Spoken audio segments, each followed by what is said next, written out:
Welcome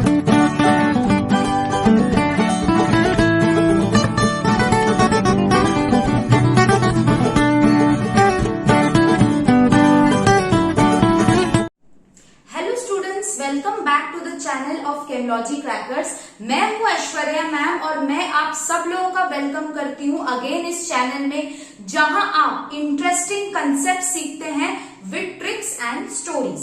right, चलो आज ma'am कौन सा सेशन लेके आई है?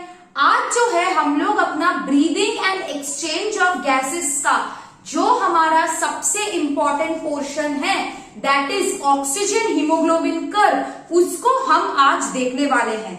क्या देखने वाले हैं हम आज? हम आज ऑक्सीजन हीमोग्लोबिन डिसोसिएशन कर्व को कंटिन्यू करने वाले हैं। लेकिन कंटिन्यू करने से पहले क्या आपने मेरा प्रीवियस वीडियो देखा है? बिकॉज प्रीवियस वीडियो में मैंने oxygen haemoglobin dissociation curve already start कर दिया था। अगर आप लोगों ने मेरा प्रीवियस वीडियो नहीं देखा है तो प्लीज काइंडली उस वीडियो को देखें एंड उस वीडियो का लिंक मेरे डिस्क्रिप्शन बॉक्स में दिया रहेगा, प्लस यहाँ पे जो आई बटन है वहां पे भी दिया रहेगा। करेक्ट? अगर आप लोग प्रीवियस वीडियो नहीं देख के आ रहे हैं तो आज की क्लास समझना थोड़ा सा आपके लिए मुश्किल हो जाएगा। तो मेरी माने तो प्रीवियस वीडियो देख के आए और आज के क्लास को एंजॉय करें और कमेंट सेक्शन में मुझे बताएं कि आपको ऑक्सीजन हीमोग्लोबिन डिसोसिएशन कर्व का कंसेप्ट कैसा लगा। चलो अब हम लोग बिना लेट किए हम आज का क्लास शुरू करते हैं, that is oxygen haemoglobin dissociation curve. कल जैसे आपको मैम ने बताया था कि इस तरीके का एक कर्व होता है that is oxygen haemoglobin dissociation curve. इस कर्व का शेप कैसा होता है? इस कर्व का शेप मैम आपको बोली थी सिग्मॉइड शेप होता है। ये क्या है ये oxygen haemoglobin dissociation curve? X axis जो है यहाँ पे हम पार्शियल प्रेशर ऑफ ऑक्सीजन को प्लॉट करते हैं। क्या प्लॉट करते हैं? Partial pressure of oxygen. और वाई एक्सिस में हम क्या प्लॉट करते हैं? परसेंटेज सैचुरेशन ऑफ हीमोग्लोबिन, यानी कि आपका जो हीमोग्लोबिन है वो कितने ऑक्सीजन से बाइंड है।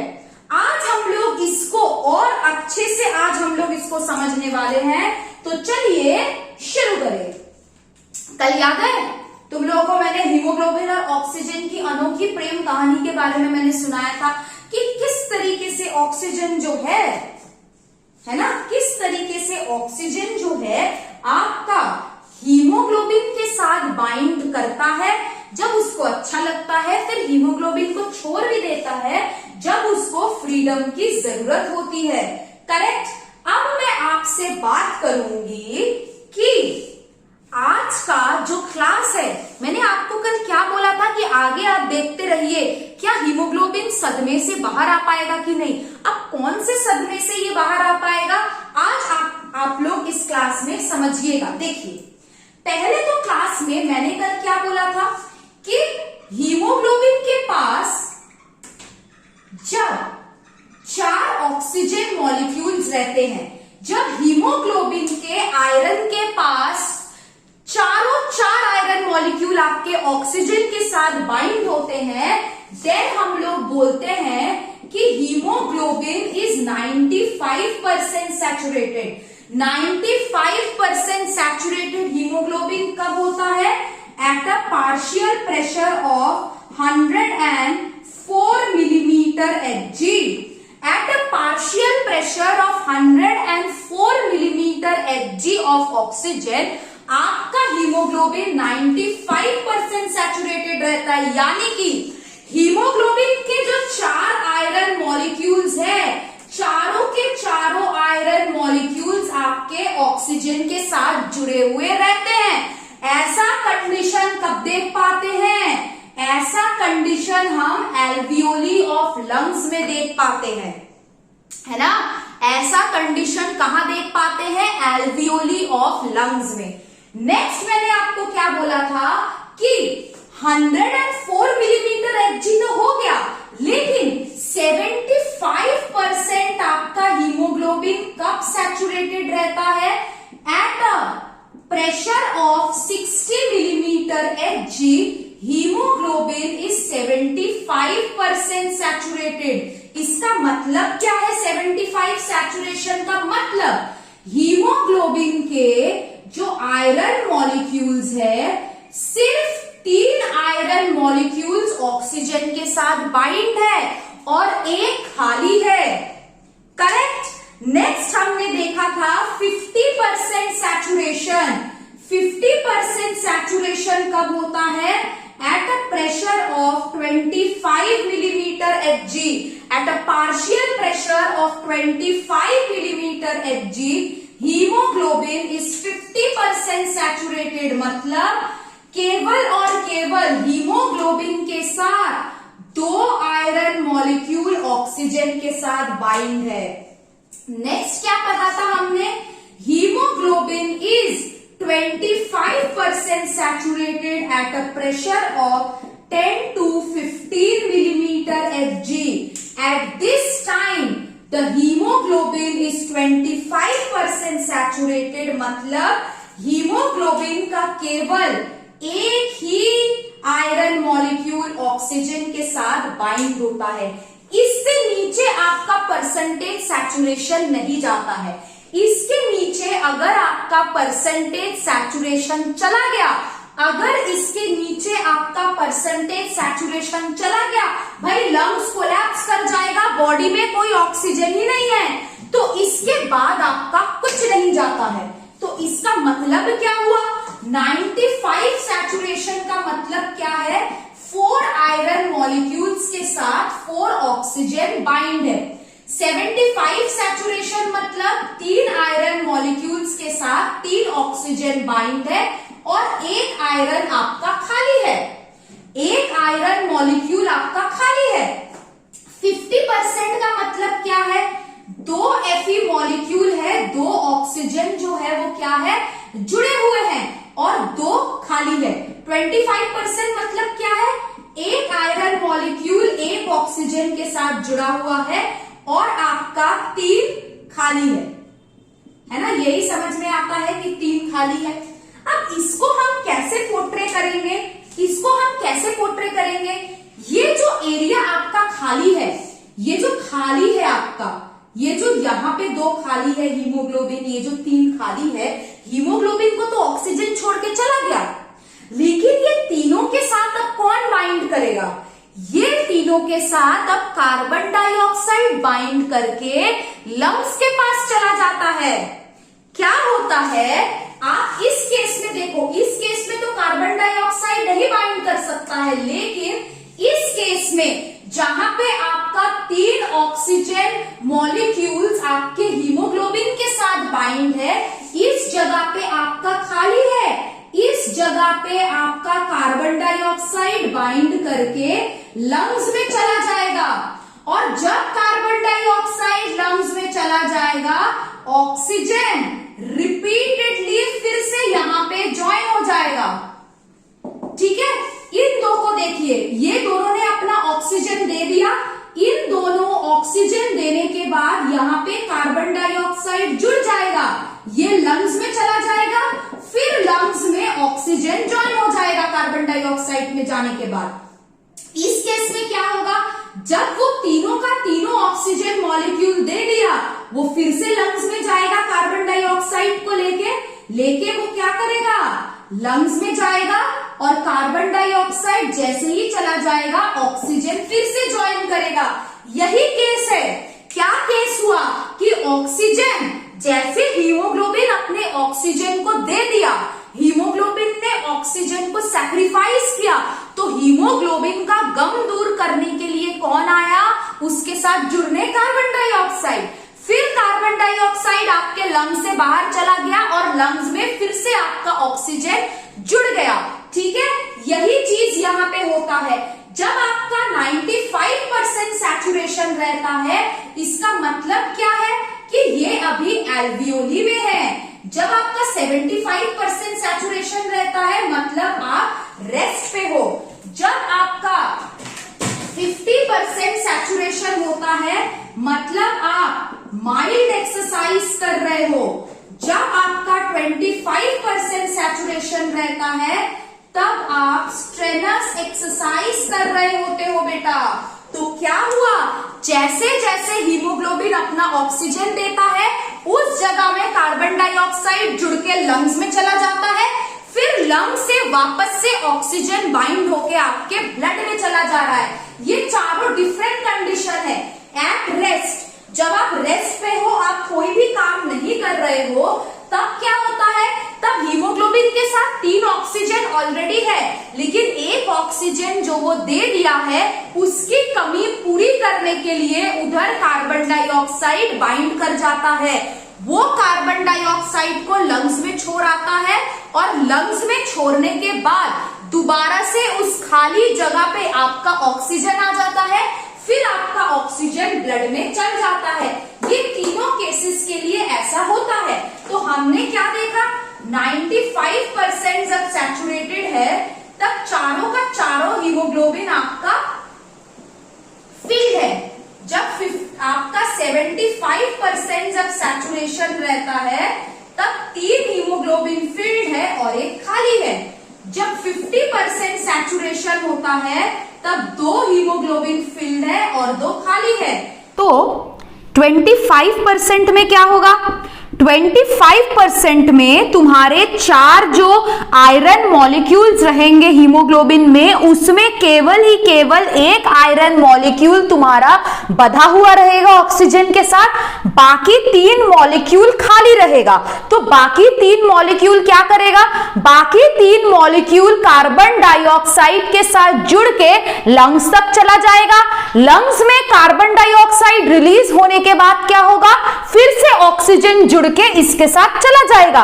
लेकिन मैं जब तुमको ये चीज बोल रही हूं कि कार्बन डाइऑक्साइड बाइंड करेगा, तो तुम लोग इसका मतलब क्या समझ रहे हो, क्या carbon dioxide in iron molecules के साथ बाइंड करेगा? बिल्कुल नहीं। कार्बन डाइऑक्साइड हीमोग्लोबिन के आयरन मॉलिक्यूल के साथ नहीं बाइंड करेगा। कार्बन डाइऑक्साइड कुछ और करेगा जो हम कुछ देर बाद स्टडी करने वाले हैं। कार्बन डाइऑक्साइड जो है हीमोग्लोबिन के आयरन मॉलिक्यूल के साथ नहीं बाइंड करेगा। तो अब तक हमने क्या देखा कि ऑक्सीजन और हीमोग्लोबिन के बीच में तभी बॉन्ड होता है जब ऑक्सीजन का कंसंट्रेशन ज्यादा होता है। ऑक्सीजन का कंसंट्रेशन जब कम होता है, जब हीमोग्लोबिन के आयरन मॉलिक्यूल्स खाली होते हैं, तो मैम ने बोला कि कार्बन डाइऑक्साइड आके बाइंड होता है। लेकिन ये कार्बन डाइऑक्साइड क्या हीमोग्लोबिन के आयरन मॉलिक्यूल के साथ बाइंड कर रहे? नहीं। कार्बन डाइऑक्साइड हीमोग्लोबिन के साथ कोई बॉन्ड नहीं बना रहा है, लेकिन कार्बन डाइऑक्साइड इनडायरेक्टली कुछ ऐसा कर रहा है जिससे हीमोग्लोबिन और ऑक्सीजन के बीच का बॉन्ड टूट रहा है। ये हम थोड़ी देर बाद देखेंगे। तो आई होप यहां तक सबको समझ में आया है, ठीक है। तो हमने अब तक क्या देखा, हमने देखा कि ये जो आपका एल्वियोली है, ये वाला कंडीशन जहां पे चारों के चारों आयरन मॉलिक्यूल के साथ ऑक्सीजन बंधे हुए हैं, ये आपके एल्वियोली में हो रहा है। यानी कि सिस्टेमिक आर्टरीज में जो आपका जो आपका ऑक्सीजनेटेड ब्लड कैरी करता है, कहां पे हो रहा है, सिस्टेमिक आर्टरीज में जो ऑक्सीजनेटेड ब्लड कैरी करता है। 75% में यहां जो एक ऑक्सीजन चला गया, ये क्या है, ये आपका सिस्टेमिक वेन्स में होता है, जहां पे आपका डीऑक्सीजनेटेड ब्लड कैरी होता है, ठीक है। तो ये जो आपका ऑक्सीजन डिसोसिएशन कर्व था, इसमें क्या हुआ, ये 4 जब पूरा का पूरा बंधा रहेगा आयरन के साथ, ये आपको एल्वियोली में देखने मिलेगा, सिस्टेमिक आर्टरीज में मिलेगा। जैसे ही हीमोग्लोबिन एक ऑक्सीजन छोड़ दिया, ये क्या बन गया, deoxygenated blood which is present in systemic veins और when the body is at rest. 2 oxygen जब छोड़ दिया तब माइल्ड एक्सरसाइज कर रहे हैं, जब तीनों के तीनों ऑक्सीजन छोड़ दिया तब हाईली स्ट्रेनस एक्सरसाइज कर रहे हैं। 6 पैक एब्स बनाने का जो ख्वाब है वो पूरा कर रहे हैं, ठीक है, ओके। तो अब हम लोग जाएंगे next part of the oxygen haemoglobin dissociation curve में। यहां तक तो अब बचा है इसका क्वेश्चन कि कार्बन डाइऑक्साइड कैसे जा रहा है यहां तक। Now we will see in the next part. चलो मैं बोर्ड रब कर रही हूं, फिर से मैं ऑक्सीजन हीमोग्लोबिन कर्व ड्रॉ करूंगी। अब हम लोग शिफ्ट टू राइट और शिफ्ट टू लेफ्ट के कंडीशन पढ़ेंगे।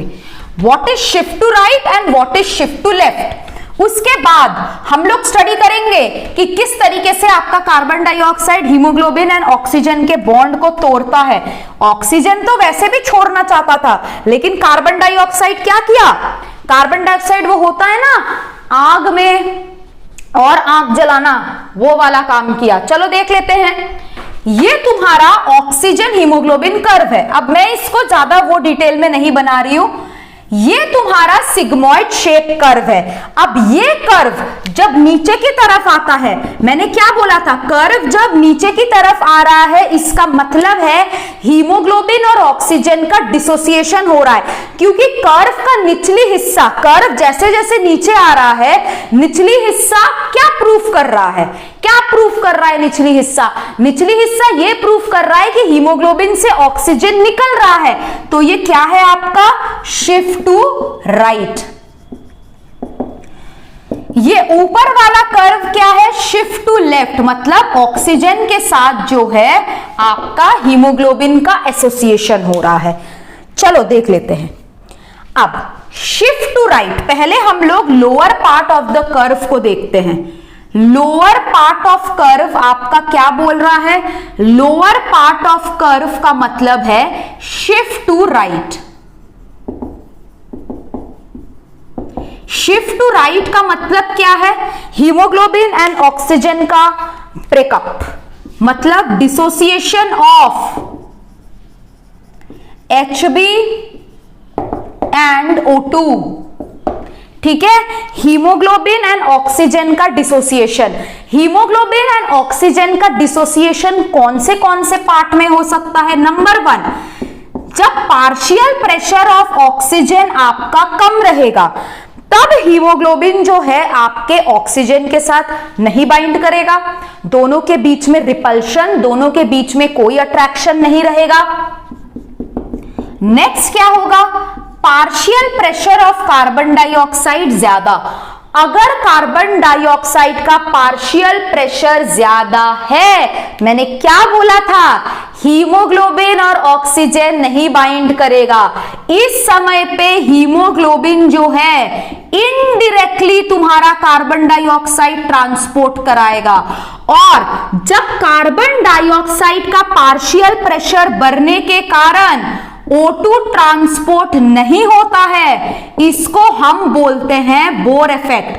थोड़ा दिल थाम के बैठो, मैं इसके बारे में अच्छे से एक्सप्लेन करूंगी, 5 में 10 मिनट बैठ जाओ। ठीक है, नेक्स्ट है pH, मतलब पहले H+ आयंस की बात करते हैं। H+ आयंस बढ़ेगा, है ना, H+ आयंस बढ़ेगा तो ऑक्सीजन और हीमोग्लोबिन का डिसोसिएशन होगा। क्यों, बताऊंगी। अगर तुम्हारा H+ आयंस बढ़ा तो तुम्हारा pH क्या हो जाएगा, घट जाएगा। pH घटेगा ना, H+ आयंस अगर बढ़ता है तो pH घटता है। दूसरा, जब बॉडी टेम्परेचर इंक्रीज होता है, बॉडी टेम्परेचर जब इंक्रीज होता है तब भी तुम्हारा ऑक्सीजन और हीमोग्लोबिन के बीच में बॉन्ड टूटता है। नेक्स्ट क्या होता है, एक्सेस ऑफ 2,3 डाइफॉस्फोग्लिसरेट। अब ये डाइफॉस्फोग्लिसरेट क्या आया, किसका प्रोडक्ट है ये आरबीसी का ग्लाइकोलिसिस का प्रोडक्ट है। आरबीसी का ग्लाइकोलिसिस प्रोडक्ट है। आरबीसी में भी ग्लाइकोलिसिस होता है, ठीक है, एनारोबिक रेस्पिरेशन होता है। तो आरबीसी में जब एनारोबिक रेस्पिरेशन होता है तब एक बाई प्रोडक्ट बनता है 2,3 डाइफॉस्फोग्लिसरेट। ये जो है इनहिबिटर का काम करता है, ये हीमोग्लोबिन और ऑक्सीजन को तोड़ देता है। ठीक है, अगर सेल में 2,3 डाइफॉस्फोग्लिसरेट दिखा, कौन से सेल में? आरबीसी में। ये और कोई सेल में नहीं होता है। आरबीसी एक ऐसा सेल है जिसमें केवल और केवल आपका एनारोबिक रेस्पिरेशन होता है। तो 2,3 डाइफॉस्फोग्लिसरेट आपका कब रिलीज हुआ?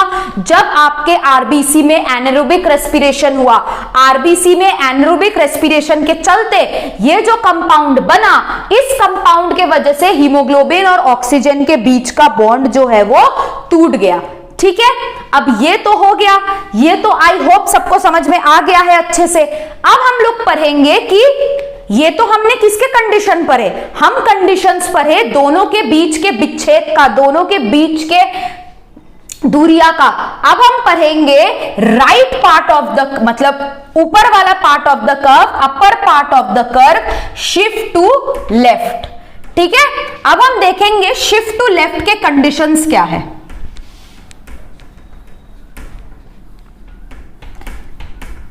ठीक है, शिफ्ट टू लेफ्ट के कंडीशन देखो। अब हम लोग कहां जाएंगे?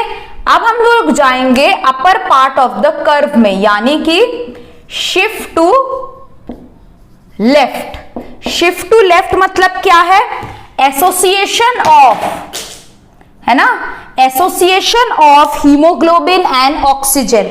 हीमोग्लोबिन और ऑक्सीजन का एसोसिएशन कब होगा? जब पार्शियल प्रेशर ऑफ ऑक्सीजन ज्यादा होगा और partial pressure of carbon dioxide कम होगा। H+ आयंस कम होगा, pH ज्यादा होगा, बॉडी टेम्परेचर कम होगा और 2,3 डाइफॉस्फोग्लिसरेट भी कम होगा। ठीक है, तो ये है आपके कंडीशन शिफ्ट टू लेफ्ट का। शिफ्ट टू लेफ्ट में क्या होता है? शिफ्ट टू लेफ्ट में क्या होता है? शिफ्ट टू लेफ्ट में आपका हीमोग्लोबिन और ऑक्सीजन के बीच में एसोसिएशन हो रहा है। ये चीज हो रहा है यहां पे, ऑक्सी हीमोग्लोबिन बन रहा है। तो ऑक्सी हीमोग्लोबिन बनने के पीछे आपका क्या क्या चीज है? ऑक्सी हीमोग्लोबिन बनने के पीछे आपके partial pressure of oxygen increase कर रहा है, partial pressure of carbon dioxide decrease कर रहा है, H+ आयंस डिक्रीज कर रहा है, pH इंक्रीज कर रहा है, बॉडी टेम्परेचर डिक्रीज कर रहा है, 2,3 DPG डिक्रीज कर रहा है। इसीलिए हीमोग्लोबिन और ऑक्सीजन के बीच में एसोसिएशन हो रहा है। अब हम पढ़ेंगे ट्रांसपोर्ट ऑफ कार्बन डाइऑक्साइड, जिससे तुमको ऑक्सी हीमोग्लोबिन कर्व जो है और ज्यादा क्लियर हो जाएगा। ठीक है, और तुमको क्लियर हो जाएगा।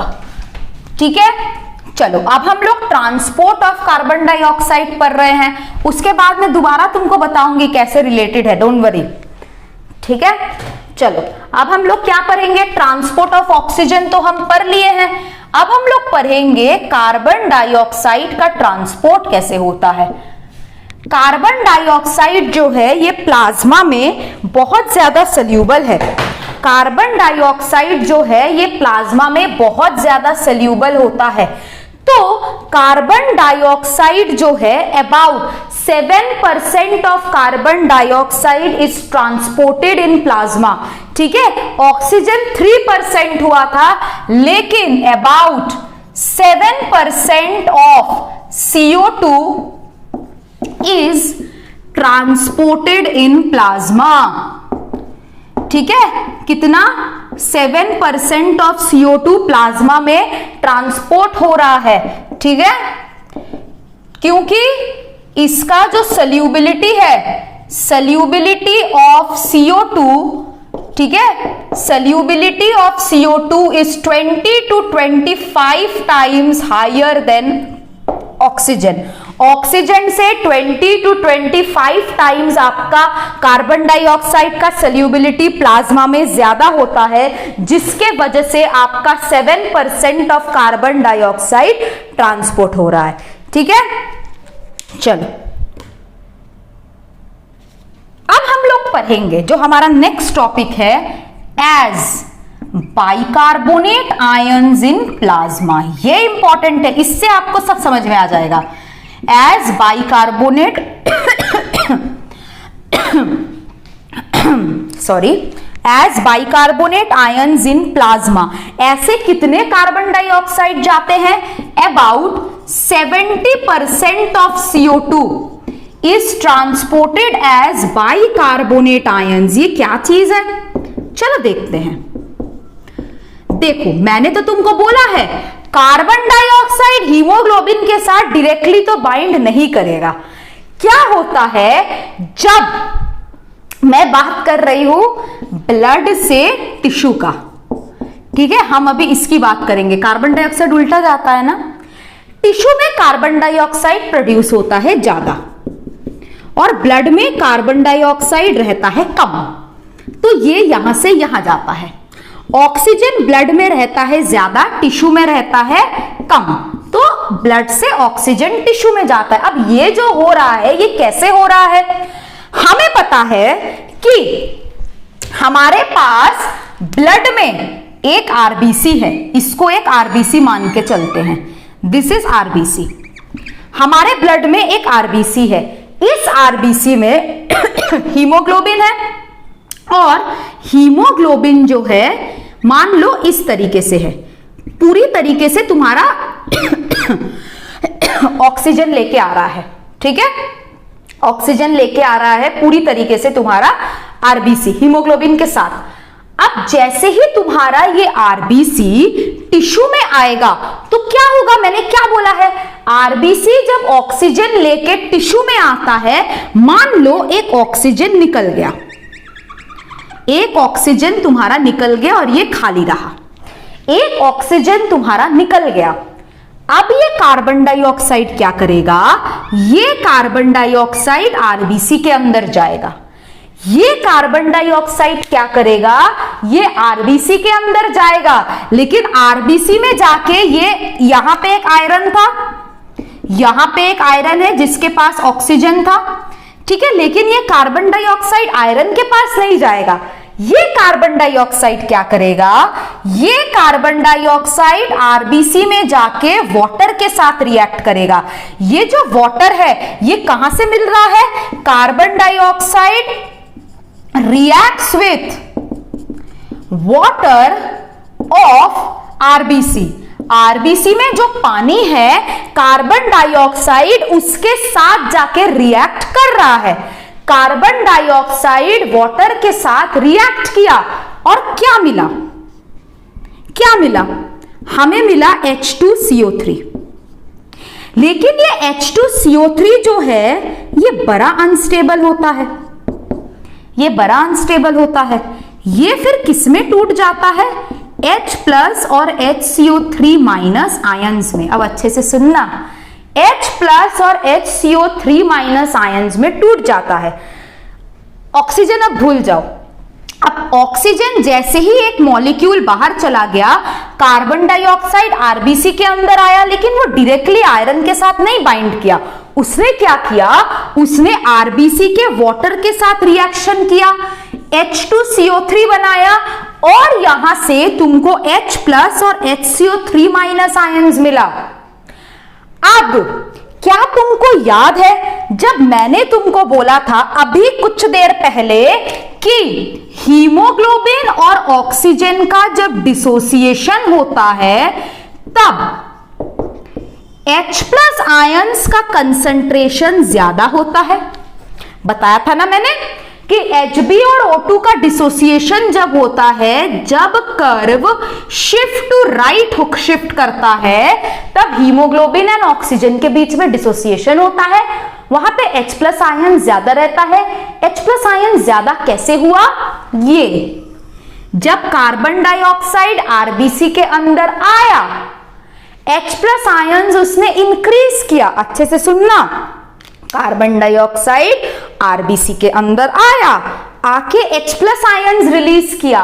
ये H प्लस आयंस जब बढ़ा तब हीमोग्लोबिन एंड ऑक्सीजन के बीच का बॉन्ड टूट गया और ये ऑक्सीजन तुम्हारा टिश्यू में चला गया। लेकिन ऐसा क्यों हुआ? अब बात ये है ये क्यों हुआ? Why this thing happened? क्यों इन दोनों के बीच का डिसोसिएशन हो गया? ये H प्लस आयंस जब रिलीज होता है, ये आपका HbO2 के साथ रिएक्शन करता है ना, यहां पे HbO2 तो क्या करता है, HHB बनाता है और ऑक्सीजन बनाता है। यही ऑक्सीजन फिर टिश्यू में चला जाता है। तो हाई हाइड्रोजन आयन का कंसंट्रेशन कैसे बना, क्योंकि कार्बन डाइऑक्साइड आपका HCO3- आयन्स बना रहा है।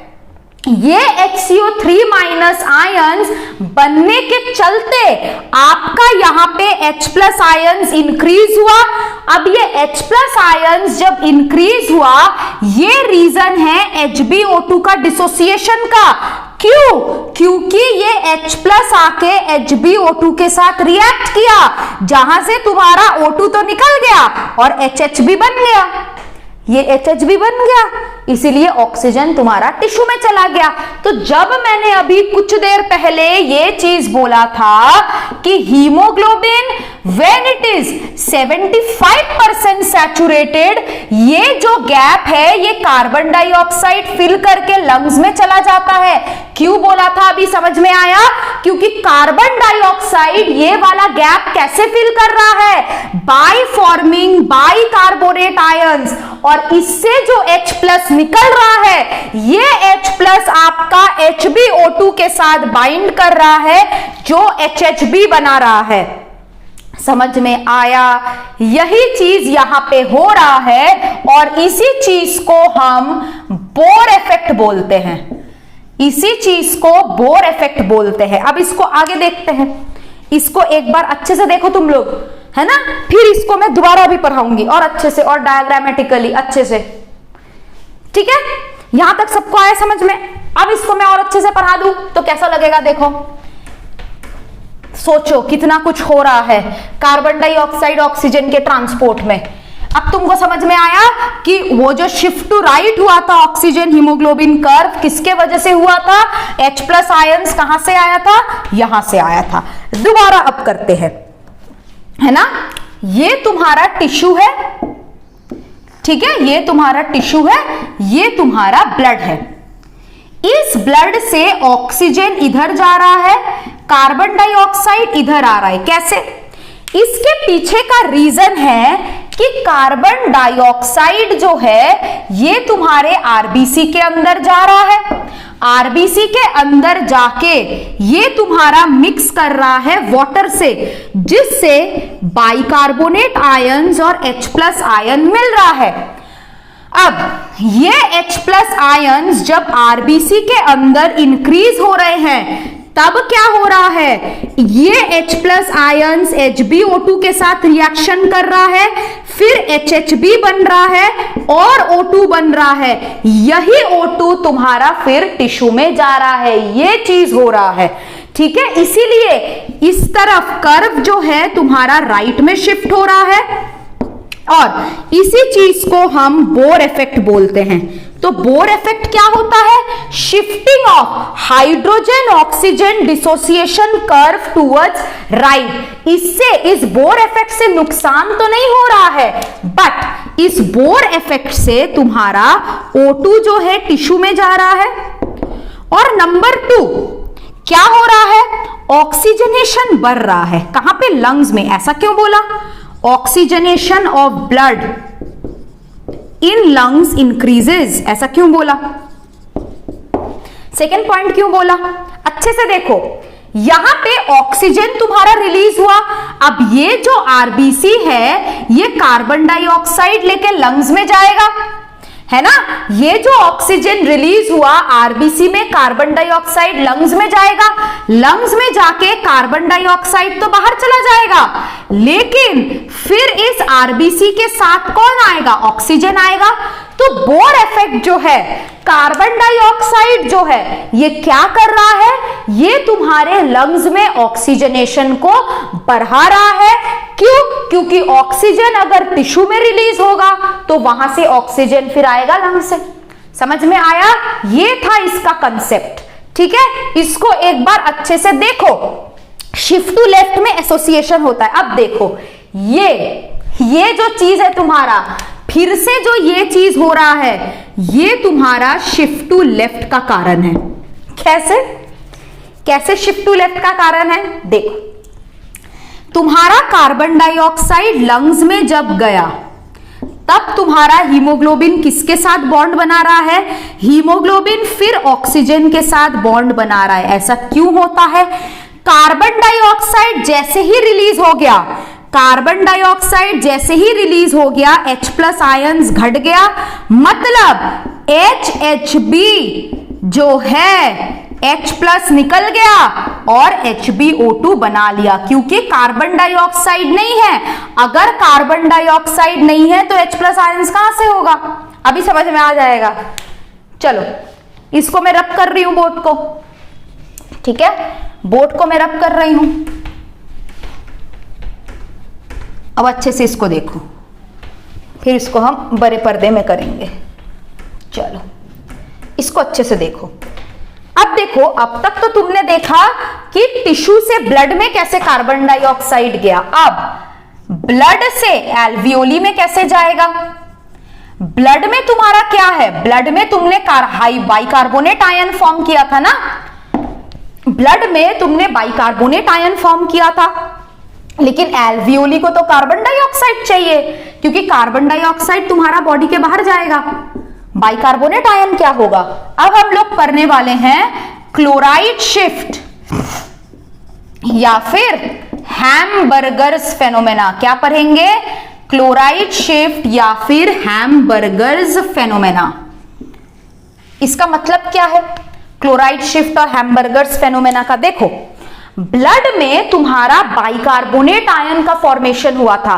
ब्लड में किसका फॉर्मेशन हुआ था? अभी जस्ट हम लोग देखे, ब्लड में कार्बन डाइऑक्साइड H2O के साथ मिलके बाइकार्बोनेट आयन फॉर्म किया, लेकिन ये बाइकार्बोनेट आयन जो है ये हमें बाहर नहीं निकालना है, हमें कार्बन डाइऑक्साइड निकालना है। तो जैसे ही तुम्हारा बाइकार्बोनेट आयन्स बनता है, HCO3- वंस फॉर्म्ड आरबीसी के बाहर आ जाता है, ठीक है ना। H3O3- once formed escape from RBC, ये आरबीसी से एस्केप कर जाता है और इसके जगह क्लोराइड आयंस अंदर चले आते हैं टू काउंटर बैलेंस, ठीक है। अंदर क्या आ रहा है? To counterbalance chloride ions come inside. तो इसका मतलब क्या हुआ? आरबीसी है, ये ब्लड की बात कर रही हूं, ये आरबीसी है, बाइकार्बोनेट आयंस जैसे ही बाहर गया, अंदर क्या आया? क्लोराइड आयंस, काउंटर बैलेंस करने के लिए, ठीक है, ओके। बट जैसे ही ये अब एल्वियोली में गया, जैसे ही ये एल्वियोली में गया, उल्टा हुआ। क्या उल्टा हुआ? बाइकार्बोनेट आयन जो है, ठीक है, बाइकार्बोनेट आयन जो है फिर से अंदर जाता है, बाइकार्बोनेट आयंस एंटर्स अगेन, ठीक है। फॉर क्लोराइड जो है ये फिर से बाहर चला जाता है, क्लोराइड जो है ये फिर से बाहर चला जाता है। तो क्या होता है? बाइकार्बोनेट आयन जो है अंदर जाके फिर से H+ आयन के साथ रिएक्शन करता है, H2CO3 बनता है, इससे तुम्हारा H2O और कार्बन डाइऑक्साइड बन जाता है और ये कार्बन डाइऑक्साइड एल्वियोली के बाहर चला जाता है। इसमें देखो क्या हुआ, इसमें क्या हुआ? ये जो बाइकार्बोनेट आयन है इसको फिर से कार्बन डाइऑक्साइड बनाना है, तो ये H+ के साथ रिएक्ट किया। ये H+ इसको कहां से मिला? ये जो HHB था, है ना, जैसे ही तुम्हारा ये HHB एल्वियोली तक पहुंचा, ठीक है ना, वैसे ही तुम्हारा ये ऑक्सीजन के साथ रिएक्ट किया और HbO2 और H+ बनाया, ठीक है, HbO2 और H+ बनाया, है ना। ये H+ फिर से यहां पे रिएक्शन करता है, ये H+ फिर से बाइकार्बोनेट के साथ रिएक्शन करता है, जिसके वजह से H+ का कंसंट्रेशन कम होता है ना, H+ का कंसंट्रेशन कम होता है और Hb+O2 फिर से रिएक्ट करता है। समझ में आया? ये चीज बार बार रिपीट होता है। क्या हुआ? कार्बन डाइऑक्साइड आरबीसी के अंदर जाके बाइकार्बोनेट आयन बनाया, जिसके वजह से ऑक्सीजन टिश्यू के अंदर चला गया। अब कार्बन डाइऑक्साइड जब लंग्स में वापस आया, कार्बन डाइऑक्साइड को बाहर जाना है, तो कार्बन डाइऑक्साइड तो नहीं है, बाइकार्बोनेट बनाया, तो ये बाइकार्बोनेट वापस से H+ के साथ रिएक्शन करके H2CO3 बनाता है और इसी वजह से तुम्हारा H+ आयन घट जाता है, मतलब कर्व शिफ्ट टू लेफ्ट हुआ। समझ में आया सब लोगों को? आई होप आज तक का क्लास क्लियर है ना? अगर आप लोगों को दोबारा ये चीज मैं पढ़ाऊंगी, लेकिन उससे पहले आपको इसको अच्छे से देख के आना होगा, ताकि नेक्स्ट क्लास में जब हम इसको स्टडी करें, सारे कंसेप्ट हमारा क्रिस्टल क्लियर हो जाए। ठीक है?